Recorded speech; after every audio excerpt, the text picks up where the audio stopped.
पदार्पण हुआ है और सबों ने आपको अभी कहा कि ये राजकीय संस्कृत उच्च विद्यालय हुआ करता था उस समय में जब झारखंड और बिहार एक हुआ करते थे। हम सर से चाहेंगे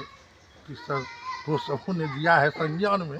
तो कुछ हम लोगों को कहा जाए कि क्या इसका बिहार में पहली बार लंबे समय के बाद और बिहार सरकार ने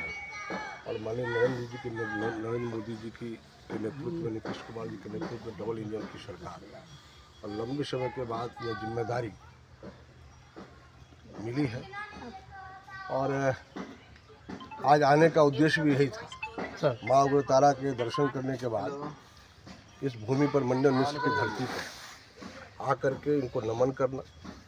और नमन केवल नहीं, इनका आशीर्वाद प्राप्त करना। मिथिला के अंदर जो संस्कृत और संस्कृति के लिए जो पुनर्जागरण का बड़ा केंद्र रहा है और इसके माध्यम से फिर से इस देश के अंदर में पुनर्जागरण का केंद्र मिथिला बने और इसमें संस्कृत की बड़ी भूमिका है। और इसलिए जहाँ जहाँ हम पूरे प्रदेश के अंदर कुल 38 जिलों में से हमने 34 जिलों की, आज सहरसा आने के बाद ये 34वां जिला है जहाँ मैंने यात्रा की है। तो पूरे प्रदेश का भ्रमण करके और हर जगह संस्कृत विद्यालय वहाँ की स्थिति को हमने देखा है। मंडन मिश्र की धरती के प्राचीन जमाने से लोग कहते हैं या तोता भी संस्कृत बोला करता था, और ऐसे धरती पर आज संस्कृत के लिए लोग ललायित हों तो अपने आप में बहुत बड़ी विसंगति है।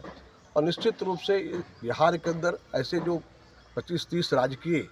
संस्कृत विद्यालय हैं तो उसके लिए भी हमने बातचीत करके, मैं चंपारण के अंदर भी गया, बेतिया में भी, वहाँ भी हमारा संस्कृत विद्यालय, राजकीय संस्कृत विद्यालय है, उसकी स्थिति भी बहुत अच्छी नहीं है। आज यहाँ भी आ रहा हूँ, कई जिलों में जाने के बाद यह देखने को मिला है।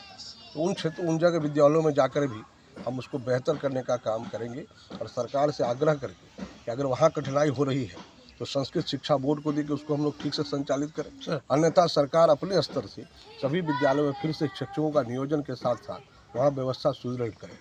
तो आज शंकराचार्य की इस